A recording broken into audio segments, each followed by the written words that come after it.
Good morning, everybody, and welcome back to my channel. So, today we are going to do chapter number 5 friction.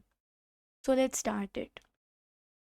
तो सबसे पहले friction मतलब क्या होता है? फ्रिक्शन मतलब होता है ऐसा फोर्स जो एक कॉन्टैक्ट फोर्स है और जो ऑलवेज मतलब हमेशा किसी चीज़ को ओपोज करता है, किसी चीज़ के दूसरे डायरेक्शन में जाता है, किसी रिलेटिव मोशन के दो सरफेसेस के बीच में जो कॉन्टैक्ट होता है, right? That is called friction. It is a matter of common experience. ये एक ऐसा कॉमन एक्सपीरियंस है that when we roll a ball along the ground, जब हम लोग कोई एक बॉल को रोल करते हैं ग्राउंड के ऊपर, the ball does not continue to keep moving for long. जो बॉल होती है वो कंटिन्यू नहीं करती, मतलब उतनी ही स्पीड से चलना. जैसे आप कोई बॉल रोल करते हो ग्राउंड के ऊपर, तो वो बॉल चलती तो नहीं रहती, एक टाइम के बाद वो स्टॉप हो जाती है, राइट? वही इन्होंने बताया. It slows down and finally comes to rest. वो धीरे धीरे स्लो होती रहती है और फिर एट लास्ट वो रेस्ट पे हो जाती है, मीन्स वो नहीं चलती आगे, right? We now consider this situation. अब हम एक दूसरी सिचुएशन कंसिडर करते हैं. We are riding a bicycle. हम एक बाइसिकल राइड कर रहे हैं. After attaining a good speed, मतलब अच्छी सी स्पीड लेकर मतलब हम लोग बहुत तेज़ हो जाते हैं जब. We stop pedalling. हम लोग पेडल करना स्टॉप कर देते हैं. The bicycle would be seen to gradually slow down. हम लोग देखेंगे कि धीरे धीरे वो जो बाइसिकल है वो उसकी जो स्पीड है वो कम होती रहेगी.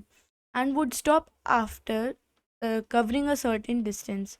और वो फिर रुक जाएगी थोड़ा सा डिस्टेंस कवर करने के बाद, ठीक है? To make it move with a constant speed. अगर हमें चाहिए कि वो बिल्कुल कांस्टेंट स्पीड पे चलती रहे, even along a straight level road, चाहे वो एक स्ट्रेट लेवल रोड हो, मतलब एक बिल्कुल सीधा रोड हो, उसमें कुछ ऊंचा नीचा ना हो, लाइक दिस, बिल्कुल straight road, right? Like this, जिसमें मतलब बम्प्स ना हो type, okay? Would stop after covering a certain distance.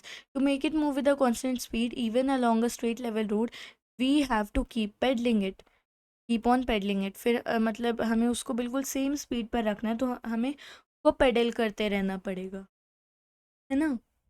In the last chapter, पिछले चैप्टर में, we learn that we need an external force. हमने पढ़ा था कि हमें एक्सटर्नल फोर्स चाहिए, ठीक है, to change the speed. Speed को चेंज करने के लिए एक्सटर्नल फोर्स मीन्स जो बाहर से जो फोर्स लगाते हैं हम लोग, उसको हम लोग कहते हैं external force. To change the speed, speed को चेंज करने के लिए, और डायरेक्शन ऑफ मोशन, या फिर जिस चीज़ में कुछ चीज़ चल रही है उसकी डायरेक्शन को चेंज करने के लिए we use external force, right? Of an object that may be initially at rest और इन मोशन. चाहे वो ऑब्जेक्ट रेस्ट पे हो या फिर मोशन में हो. Why do objects like the rolled out ball और the moving bicycle slow down and finally come to rest? जो रोल्ड आउट बॉल है और जो बाइसिकल मूव कर रही थी, वो लास्ट में रेस्ट पर क्यों आ जाते हैं? वो रेस्ट पर इसलिए आ जाते हैं because of friction, because the friction opposes them, है ना? Okay. Objects like rolled out ball or the moving bicycle slow down and finally come to rest after the force acting on them has been removed. जब उनके ऊपर से जो जो force होता है, जो हम लोग जैसे बाइसिकल में हम लोग पेडल करते हैं, तो फोर्स हुआ एक टाइप से साइकिल के ऊपर, वो जब रिमूव कर देते हैं तो क्यों होता है? Why does the object keep on moving with a constant speed along its straight path after the removal of applied force? ठीक है, ऐसा क्यों नहीं होता कि जो ऑब्जेक्ट होता है वो कांस्टेंट स्पीड से चलता रहे स्ट्रेट पाथ पे फोर्स लगाने के बाद भी? In terms of ideas about the effect of force, we can now realize that there must be a force between the rolling ball and the ground, या फिर moving bicycle and the ground. हमारे ideas से कुछ ऐसा होगा जो ground के और ये ग्राउंड और बाइसिकल के बीच में जो भी है, मतलब उसके बीच में कोई एक ऐसा फोर्स है जो उसको रोक रहा है। तो वी उस फोर्स को हमने क्या नेम दिया? Force of friction. ठीक है। This force opposes any relative motion between two objects. ये जो फोर्स होता है वो अपोज करता है, मतलब अपनी दूसरी डायरेक्शन में खींचता है किसी भी रिलेटिव मोशन को। रिलेटिव मोशन क्या होता है? रिलेटिव मोशन मतलब होता है जैसे कोई चीज़ स्टैटिक है और जो दूसरी चीज़ उसके ऊपर मूव कर रही है, that is known as relative motion. Means एक टाइप से रिलेशन कह सकते हैं। ये जो फ्रिक्शन होता है, फोर्स ऑफ फ्रिक्शन या फिर फ्रिक्शन एक ही बात होती है। वी कैन से एनीथिंग, इसमें फ्रिक्शन बोलती हूँ। तो जो फ्रिक्शन है वो अपोज करता है, मतलब जैसे कोई चीज़ नॉर्थ डायरेक्शन में जा रही है तो फ्रिक्शन उसको साउथ डायरेक्शन में पुल करेगा, राइट। जो ओपोज किसके बीच में होते हैं? दो ऑब्जेक्ट्स के बीच में जो जो कांटेक्ट में होते हैं एक दूसरे के साथ। कांटेक्ट मींस मतलब एक दूसरे के साथ होते हैं, ठीक है।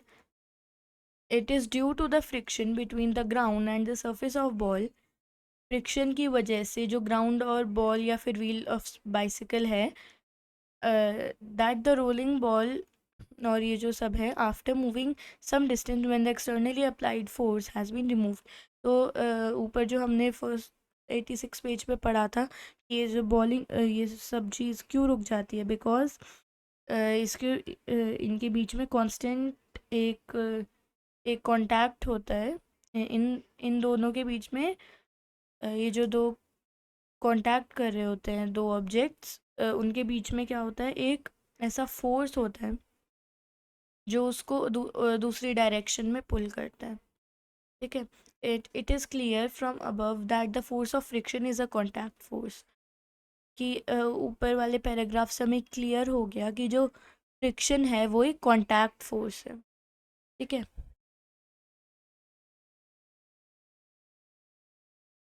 Now we will be studying friction, okay.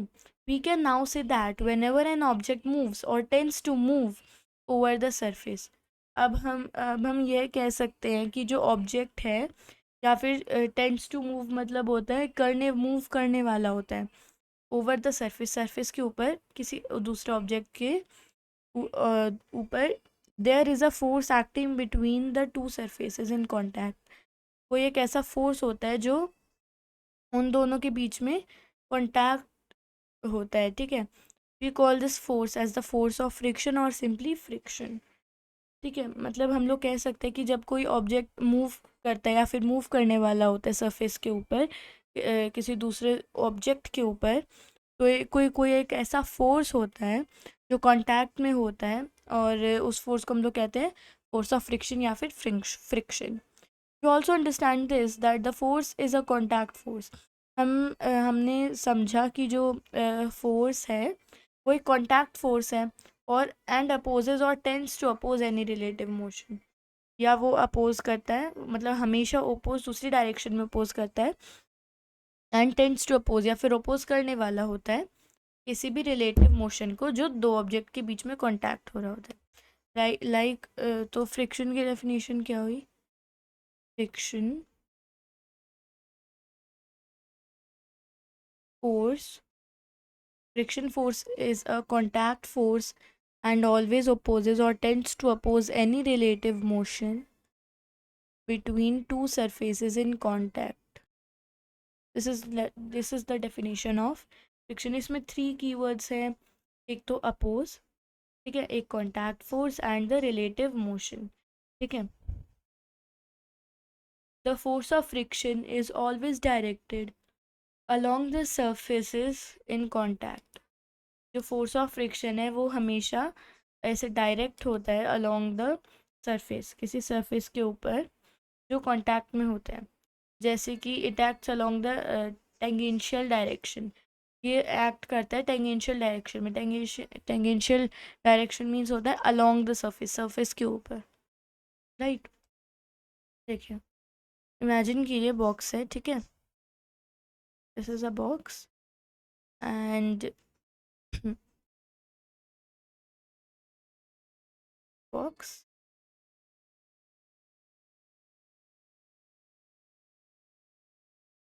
Like this.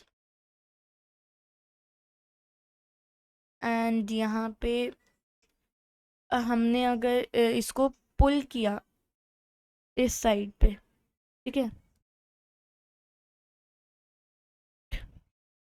इसको पुल किया इस साइड पे, फिर वो धीरे धीरे इस साइड मूव होने लग गई, ठीक है। फिर जो फोर्स ऑफ फ्रिक्शन है वो इसको इस वाली डायरेक्शन में पुल करेगी, बिकॉज इसको हम लोग कहते हैं फोर्स ऑफ फ्रिक्शन, राइट। वो इसको इस डायरेक्शन में करेगी, जबकि मोशन इस डायरेक्शन। ओके,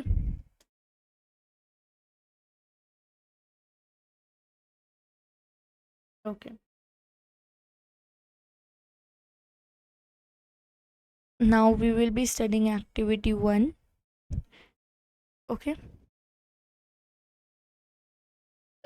इस जो हमने ऊपर रिलेशन पढ़ा उसको एक्सप्लोर करने के लिए, जो किसके बीच में था, फ्रिक्शन के बीच में, और उसका सरफेस कैसा होता है जो कांटेक्ट में होता है उसके बारे में, राइट।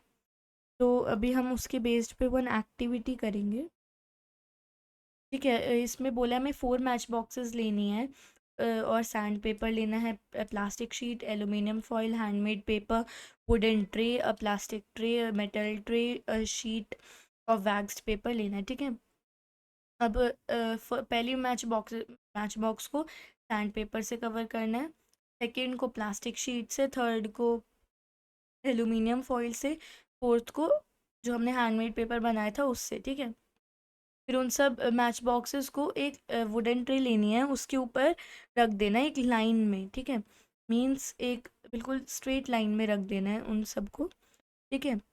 फिर जो हम ना ये जो वुडन ट्रे हम लोग उसको थोड़ा ऊपर की तरफ लिफ्ट करेंगे, मतलब थोड़ा ताकि वो टिल्ट हो जाए, ठीक है, वैसे करेंगे। और फिर हम लोग अपने रिकॉर्ड ऑब्जर्व फिर हम लोग अपने ऑब्जर्व करेंगे कि क्या होता है। फिर नेक्स्ट में जो वुडन ट्रे होती है उसको वैक्स पेपर से कवर करेंगे, और फिर वही करेंगे जो हमने फर्स्ट वाले वुडन ट्रे में किया था, सारी मैच बॉक्सेस को एक जगह किया था, राइट। और फिर देखा था हाउ टिल्ट करने के बाद कि वो कितना मूव होती है, राइट। देन फिर उसके बाद हम लोग लेंगे मेटेलिक ट्रे, फिर वही सेम स्टेप्स रिपीट करने हैं हमको। हम लोग क्या ऑब्जर्व करेंगे, ठीक है, वो हमें नोट डाउन करना है, ठीक है। तो इसमें बोला है over which tray does the match boxes move with greater ease, सबसे ज़्यादा किस में मूव हो पाएगी मैच बॉक्स, ठीक है। Try try to record your observations, अपने ऑब्जर्वेशंस को रिकॉर्ड कीजिए, ठीक है। तो इसमें होगा क्या एक्टिविटी 1 में, मैं आपको बताती हूँ। इसका हमने ये जो कॉज ऑफ फ्रिक्शन है ना, इसके अंदर इस एक्टिविटी 1 का होगा क्या उसमें वो बताया। ओके, सो वो हम लोग देखते हैं।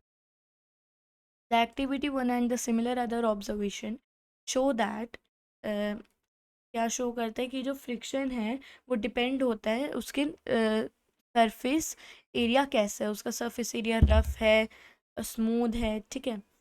The more is the roughness of the two surfaces, जैसे जितना ज़्यादा रफनेस होगा सरफेस के ऊपर उतना ही ज़्यादा फ्रिक्शन ज़्यादा जनरेट होगा, ठीक है। जैसे जैसे हमने कुछ भी लिया टाइप ऑफ, कुछ रफ थिंग ली, फिर उसके ऊपर हमने कोई चीज़ रखी तो वो मूव होगी ना, लाइक हमने एक्टिविटी 1 में किया। तो वैसे ही जिसमें ज़्यादा रफ सरफेस होगा उसमें ज़्यादा फ्रिक्शन जनरेट होगा, right. The more is the roughness of two surfaces there are in contact and the more is the friction between them, ठीक है, उतना ही ज़्यादा उनके अंदर फ्रिक्शन होगा। We can therefore associate, हम लोग एसोशिएट कर सकते हैं that, sorry, the more is the force of friction between them, associate that friction with the roughness of the surface, जो फ्रिक्शन है वो विद द जो फ्रिक्शन है वो एसोशिएट करती है with the roughness of the surface की, surface का रफनेस कैसा है जो कॉन्टैक्ट में है, right. All surfaces have some roughness, हर स- हर सब हर चीज़ों पर रफनेस होते हैं, हर सरफेस पर रफनेस होती है, चाहे वो कितना ही स्मूथ हमें दिखे अनएडेड आई से, लेकिन वो उसमें वो रफ होती है अगर हम लोग उसको स्ट्रॉन्ग माइक्रोस्कोप के अंडर देखें तो। Okay, all surfaces even the surfaces which appear to be very smooth, जो हमें बहुत ज़्यादा स्मूथ दिखते हैं अपने अनएडेड आई से, are seen to have a large number of minute irregularities, उनके ऊपर बहुत ज़्यादा इरेगुलरिटीज़ होती हैं, बट हमें दिखती नहीं है वो अपने अनएडेड आई से, नेकेड आई से, ठीक है, जिसमें बम्प्स और डिप्रेशंस होते हैं। देखिए बम्प्स मतलब होता है ये, बम्प ये होता है जो ऊपर की साइड जो होता है ना, this is called bumps, and जो ये नीचे की साइड ये जो हो रहा है ऐसे करके, that is called, this is called that depressions, ठीक है। तो जो जैसे ये अब ये है, तो अब ये नीचे की साइड हो रहा है ना, देखिए नीचे की साइड ये जो हो रहा है, इसको हम लोग कहेंगे, क्या कहेंगे हम लोग इसको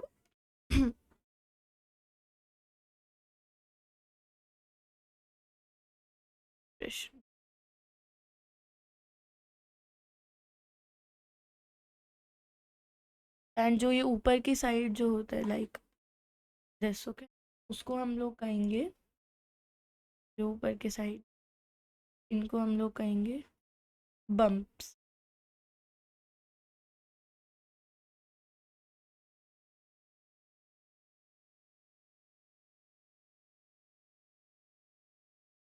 okay, we can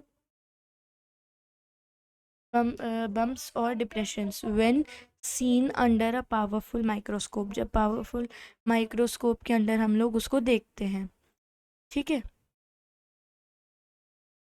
under strong microscope, okay, invariably shows it to be uneven, वो उसको मतलब दिखाता है कि वो कितना ज़्यादा अनइवन है, ठीक है, जिसमें अप्स और डाउन्स होते हैं, ठीक है। We can now have a simple understanding, अब हमारे पास एक सिंपल अंडरस्टैंडिंग है ऑफ कॉज ऑफ फ्रिक्शन, कि फ्रिक्शन का क्या कॉज है।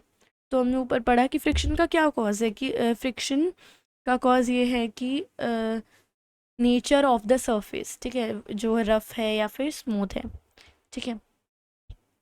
When two surfaces are put in contact, जब दो सरफेसेस कॉन्टैक्ट में होते हैं, द इरेगुलरिटीज, जो उनमें जो इरेगुलरिटीज होती है एक सरफेस की, get somewhat interlocked with the irregularities, जो इरेगुलरिटीज होती है वो उसके साथ मिक्सअप हो जाती है, मतलब कह सकते हैं इंटरलॉक हो जाती है, right, like this,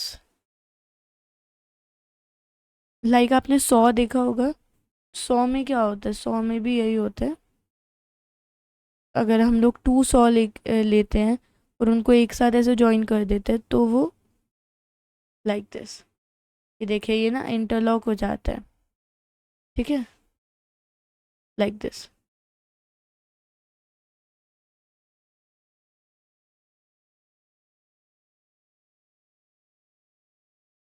like this,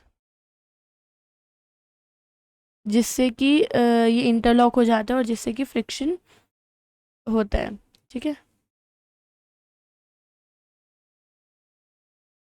okay.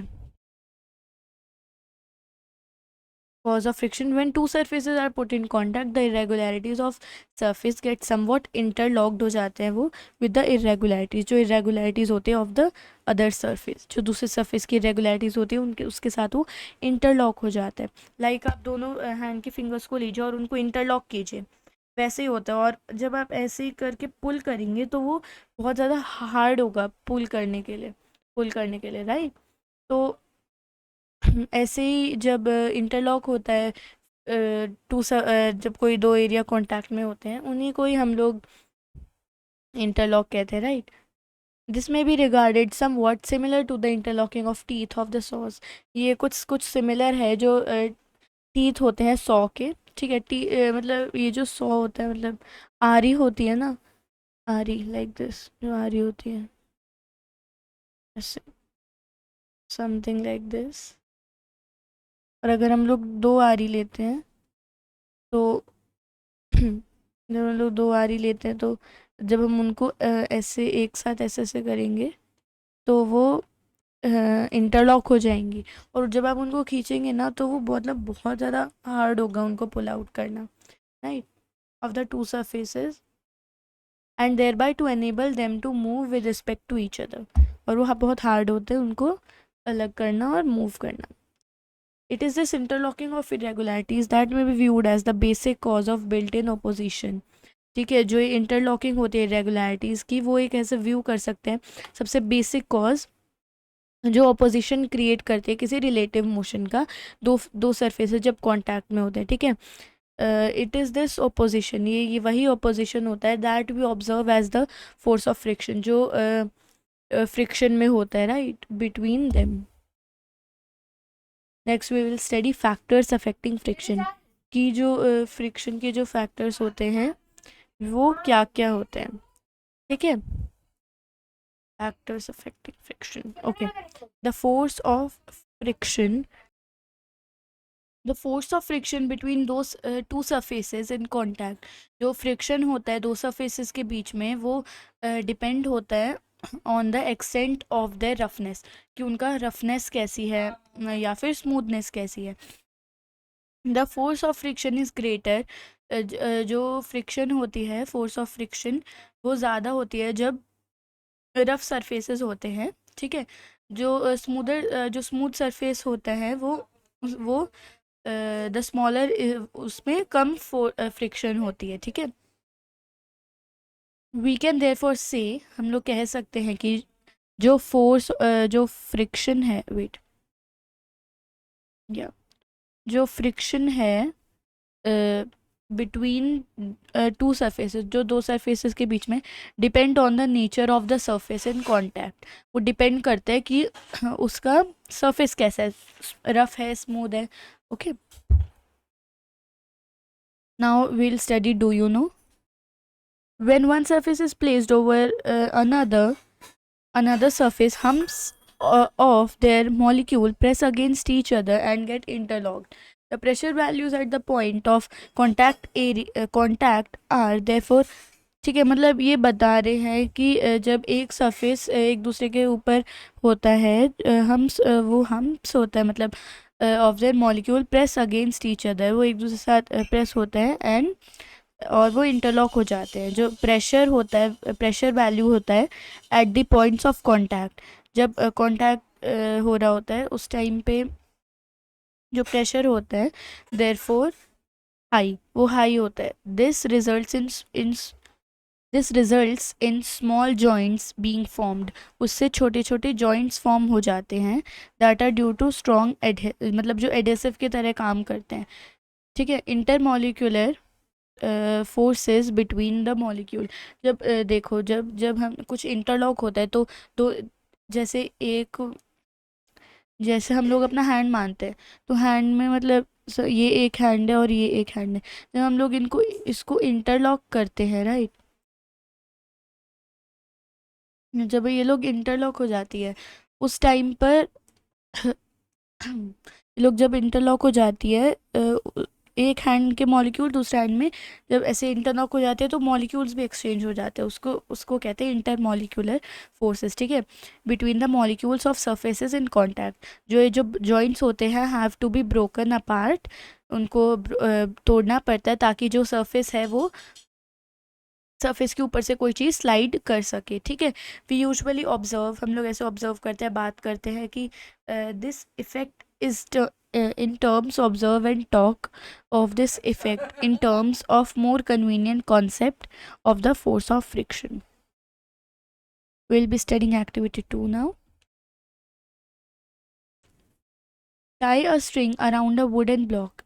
एक स्ट्रिंग टाई कर लो वुडन ब्लॉक के अराउंड, और उस ब्लॉक को एक स्प्रिंग बैलेंस के ऊपर, मतलब स्प्रिंग बैलेंस कर लो, ठीक है।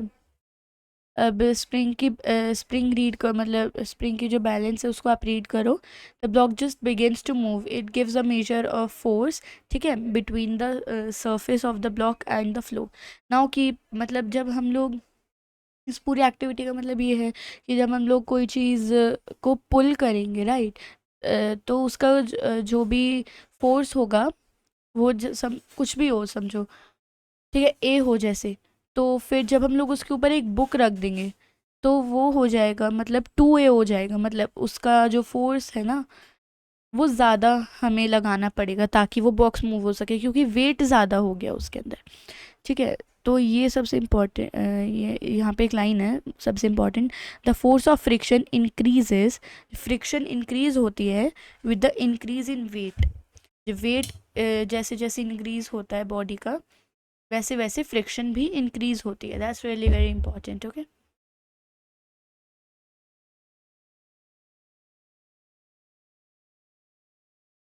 The force of friction is दस seen to depend on the magnitude of the force weight pressing the two surfaces together।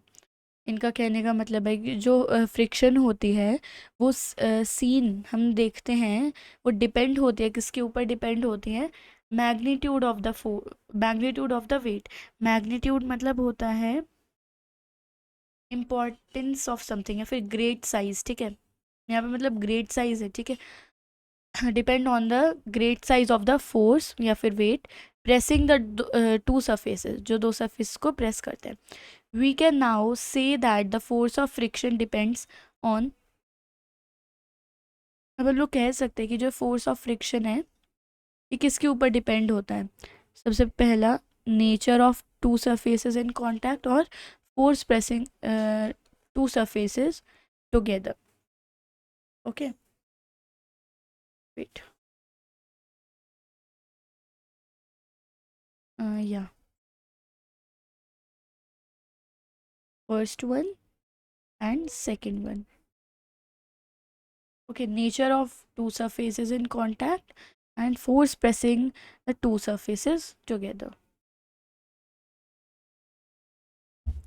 Now अब हम लोग पढ़ेंगे स्टैटिक एंड स्लाइडिंग फ्रिक्शन। तो अगर आपको पढ़ के ही समझ में आ गया होगा कि स्टैटिक मतलब क्या होता है और स्लाइडिंग मतलब क्या होता है।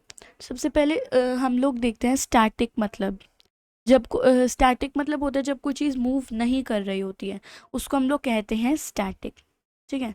और स्लाइडिंग जैसे स्लाइड करना कुछ किसी चीज़ का, उसको हम लोग कहते हैं स्लाइडिंग, राइट। तो स्टैटिक का मतलब जैसे साइंस में मतलब होता है when the thing is at rest, जब कोई चीज़ रेस्ट पर होती है उसको हम लोग कहते हैं स्टैटिक, ठीक है। और स्लाइडिंग फ्रिक्शन क्या होता है, जब कोई कोई चीज़ स्लाइड कर रही होती है, ठीक है, that is called sliding, okay. जैसे कि मैं आपको स्लाइडिंग फ्रिक्शन का एक स्टैटिक फ्रिक्शन का एक एग्जांपल देती हूँ। वेट, स्लाइडिंग फ्रिक्शन देखते हैं सबसे पहले, देखो वेट ये क्या हो रहा है यहाँ, when look, imagine this is a book, okay,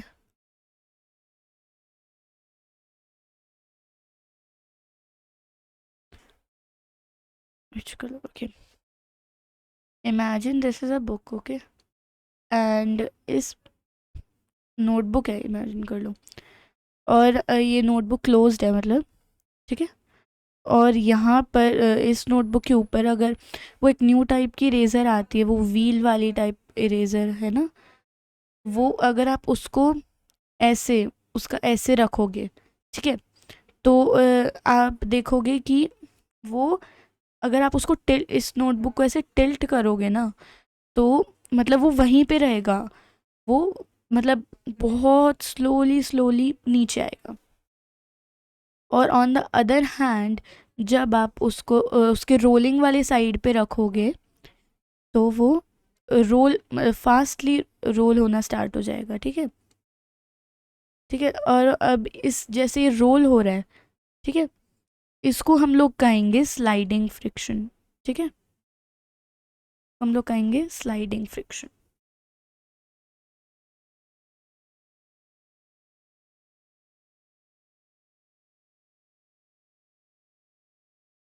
sliding friction.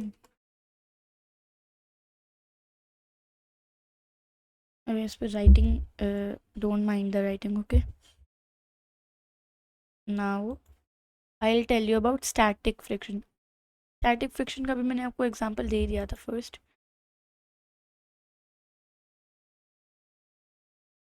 Notebook का एग्जांपल ले लेते हैं। This is a notebook.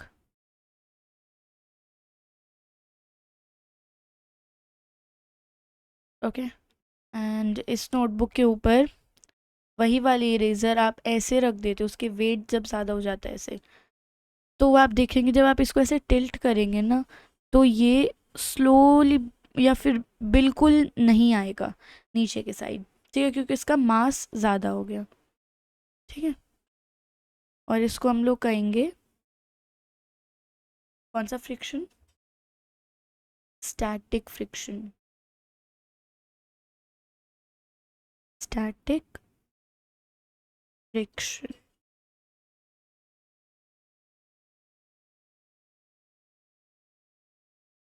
Okay,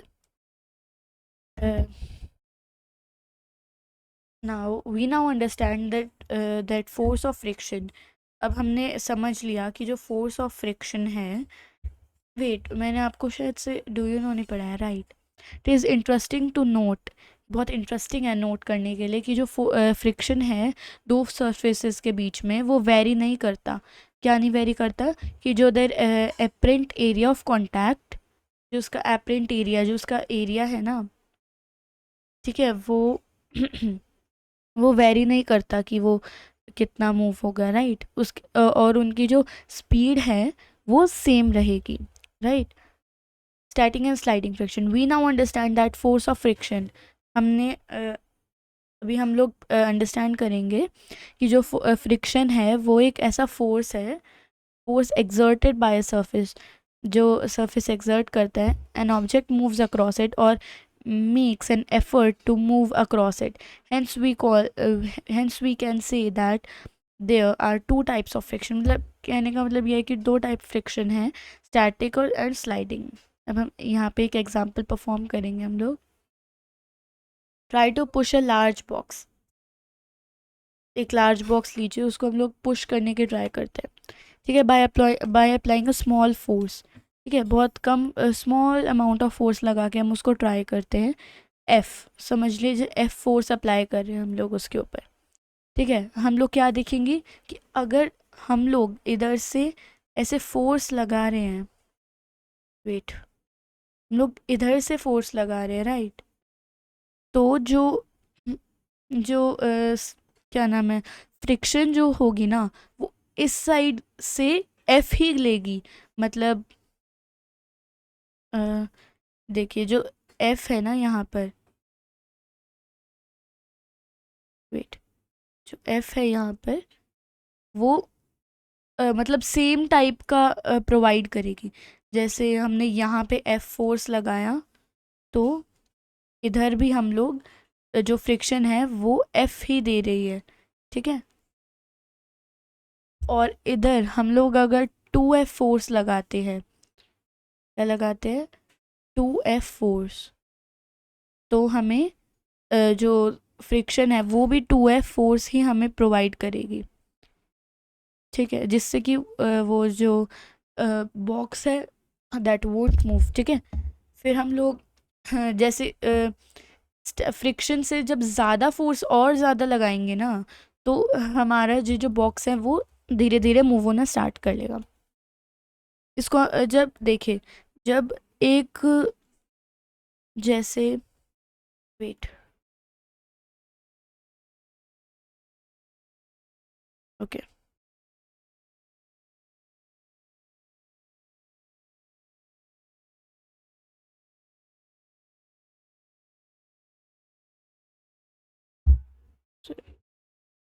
या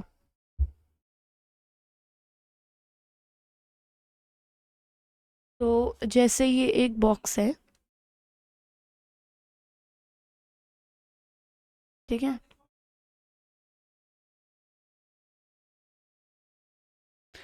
ठीक है, ये एक बॉक्स है, और इस बॉक्स में हम लोग यहाँ से हमने फोर्स लगाया, ठीक है, और इधर से हमारे पास वापस से फ्रिक्शन हुआ, तो ये इक्वल्स करके, मतलब हमने इधर से भी किया, फ्रिक्शन ने भी इधर से किया।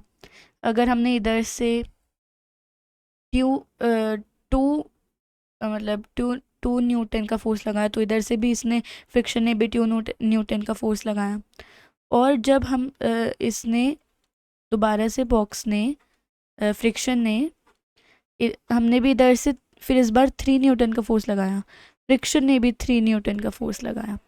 फिर एट लास्ट जब हमने इसी बॉक्स पर 5 न्यूटन का फोर्स लगाया, कितने का, 5 न्यूटन का, मैं जस्ट एग्जांपल दे रही हूँ, 5 न्यूटन का फोर्स लगाया, तो इसने, तो ये हल्का सा, ये जो है बॉक्स हल्का सा मूव होगा, ठीक है। क्यों? क्योंकि इसकी ना फ्रिक्शन जो होता है ना, उसकी एक लिमिटिंग फोर्स होती है कि वो वहीं तक ही अपना फोर्स लगा, फ्रिक्शन अपना फोर्स लगा सकता है। जैसे कि मैं जस्ट एग्जांपल दे रही हूँ, not in, I don't know is it real और नॉट, कि जैसे ये बॉक्स है ना, उसमें हमने, वेट, या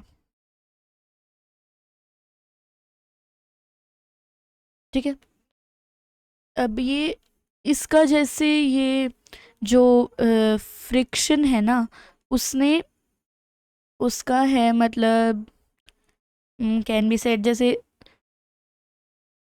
3 न्यूटन उस वो मैक्सिमम फोर्स लगा सकती है। उससे ज़्यादा अगर हमने उस 3 न्यूटन से ज़्यादा फोर्स लगाया, तभी ये बॉक्स मूव होगा। और हमने फोर्स लगाया जैसे 2 न्यूटन का, तो ये बॉक्स फिर भी, फोर्स लगाया हमने 2 न्यूटन का, ठीक है, तो भी ये बॉक्स नहीं मूव होगा, क्योंकि ये फ्रिक्शन है ना वो ज़्यादा है। और अगर हमने फ्रिक्शन में 3 न्यूटन का फोर्स लगाया, फिर भी ये बॉक्स नहीं मूव होगा, क्योंकि वो इक्वल हो जाएगा फिर भी। फिर जब हमने फोर्स लगाया 5 न्यूटन का, ठीक है, तो ये बॉक्स हल्का सा स्लाइड हुआ, ठीक है। तो इसका मतलब, कहने का मतलब ये है कि जो फ्रिक्शन है ना, उसका भी एक लिमिट होती है कि वो कहाँ तक अपना फोर्स लगा सकता है। और अगर हमने उसके फोर्स से ज़्यादा फोर्स लगा दिया, तो वो जो सब्सटेंस है वो मूव होना स्टार्ट हो जाएगा, ठीक है। Okay, this activity shows that the force of static friction increases with an increase of applied force, ठीक है। स्टैटिक फोर्स अप्लाई हुआ, इंक्रीज हुआ, तो जो फ्रिक्शन है वो भी इंक्रीज हुआ, ठीक है। हम लोग कह सकते हैं कि जो स्टैटिक फ्रिक्शन है वो एक सेल्फ एडजस्टिंग फोर्स है। क्या है वो? एक self adjusting force. However, it can increase other up to a certain limit, वो एक certain limit तक increase हो सकता है, ठीक है। अब ये लाइन बहुत इंपॉर्टेंट है। The maximum value of force, जो मैक्सिमम वैल्यू होती है फोर्स की ऑफ स्टैटिक फ्रिक्शन, जो स्टैटिक फ्रिक्शन की, comes into play when the body is just sliding over horizontal surface. It is called the limiting force of friction. मतलब जो मैंने easy words में आपको समझाया कि मतलब उसका एंड तक, उसकी जो लिमिट जब तक है उस फोर्स की, तब तक ही वो रोक सकता है। लेकिन जब हमने उससे ज़्यादा फोर्स लगाया, देन इट कैन नॉट, वो हल्का हल्का रोल होने लग जाएगा, राइट, स्लाइड होने लग जाएगा। ओके, तो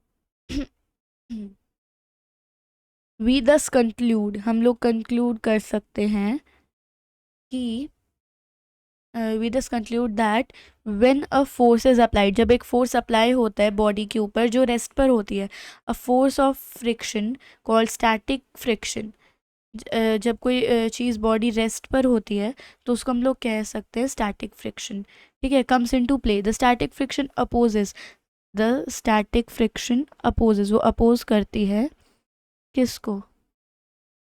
opposes द अप्लाइड फोर्स। जो हम लोग फोर्स अप्लाई करते हैं उसको अपोज करती है, ठीक है। It is increasing the applied force, on the increasing of applied force, जब हमने फोर्स अप्लाई किया वो इंक्रीज हुआ, स्टैटिक फ्रिक्शन ऑल्सो इंक्रीजेज, जो स्टैटिक फ्रिक्शन होती है वो भी इंक्रीज होती है।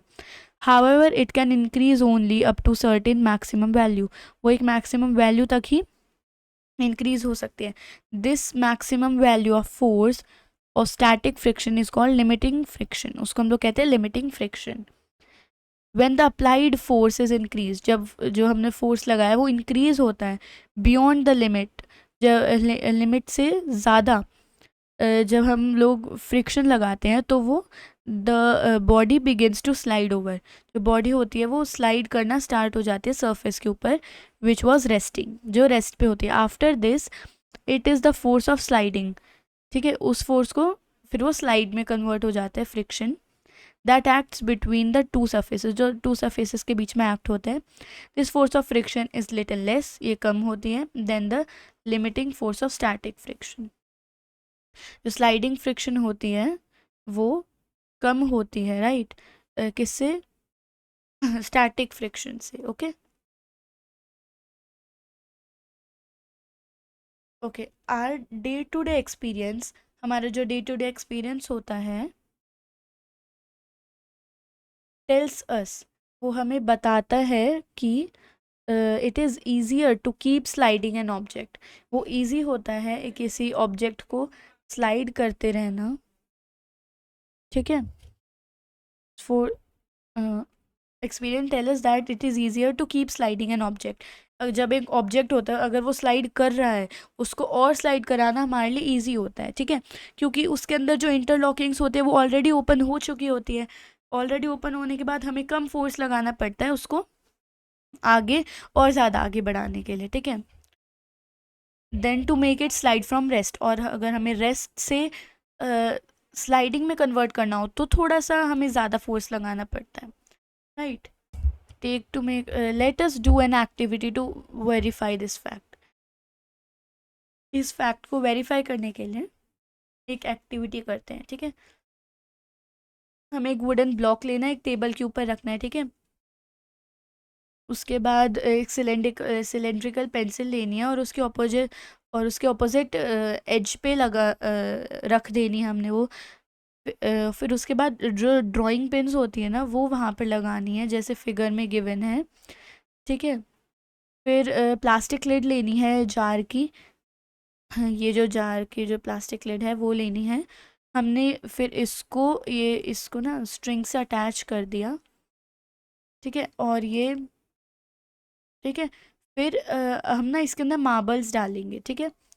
जैसे जैसे हमने इसके अंदर मार्बल्स डाला, जैसे हमने इसके अंदर 8 मार्बल्स डाले, 8 मार्बल्स डालने से ये जो बॉक्स है हल्का सा आगे मूव हुआ, यहाँ तक मूव हुआ, ठीक है। फिर उसके बाद जब वो मूव हुआ उसके बाद हमने इस मार्बल्स में से यहाँ पे 2 मार्बल्स हटा लिए, अगर यहाँ पे हमने 8 मार्बल्स डाले होते तो हमने 2 मार्बल्स हटा लिए, ठीक है। तो हमारे पास 6 मार्बल्स से भी वो आगे आगे मूव होता रहेगा, क्योंकि ऊपर जैसे बताया था कि हमें कि ये इजी है कि किसी चीज़ जो चीज़ रोल ऑलरेडी स्लाइड हो रही है उसको दोबारा मतलब और ज़्यादा स्लाइड करना, क्योंकि उसकी इंटरलॉकिंग्स तो ऑलरेडी ओपन हो चुकी होती है, इसलिए हमें फोर्स भी कम अप्लाई करना होता है, वही सेम इस में बताया है, राइट। अब हम पढ़ेंगे, डिफाइन करेंगे स्टैटिक फ्रिक्शन और स्लाइडिंग फ्रिक्शन को। स्टैटिक फ्रिक्शन, ठीक है, we call this force of friction as static friction, हम इसको फोर्स को क्या कहते हैं? Static friction. When it exists between two surfaces, जब दो सरफेस के बीच में एग्जिस्ट होती है जो कॉन्टैक्ट में होते हैं, between which there is no relative motion, जिनके बीच में रिलेटिव मोशन नहीं होता। इन अदर वर्ड्स, हम लोग दूसरे वर्ड्स में कह सकते हैं कि जो फ्रिक्शन है विच बैलेंसेस द अप्लाइड फोर्स, जो बैलेंस कर देती है जो हम लोग फोर्स अप्लाई करते हैं किसी स्टेशनरी स्टेट को, मतलब बिल्कुल स्टिल स्टेट को, जो चीज़ रेस्ट पर है उसको उसको हम लोग कहते हैं स्टैटिक फ्रिक्शन। फिर है स्लाइडिंग फ्रिक्शन या फिर काइनेटिक फ्रिक्शन, ठीक है। इस फोर्स को we call this force of friction between two objects which one of them is sliding, जिसमें से एक slide हो रहा होता है of the surface as the force of sliding friction between them. Sliding force is a little smaller than the static friction between the same of two surfaces. Sliding friction मतलब simple words में अगर मैं आपको बताऊं, static मतलब होता है कोई चीज़ रेस्ट पर हो, और स्लाइडिंग फ्रिक्शन मतलब होता है जब कोई चीज़ ऑलरेडी मतलब स्लाइड हो रही हो, ठीक है। इसका ईजी वर्ड्स यही है, ठीक है। यहाँ पे है simple simple explanation. Will do this simple explanation, we'll start the simple explanation in part 2. With this, thank you so much and have a great day. अगर आपको कुछ भी डाउट है so please ask me in comments, और अगर आपको किसी भी चैप्टर की वीडियो चाहिए so please comment below, I will surely give it to you. और अगर आपको समझ में आई हो so please like share and subscribe. With this thank you so much and have a great day, bye.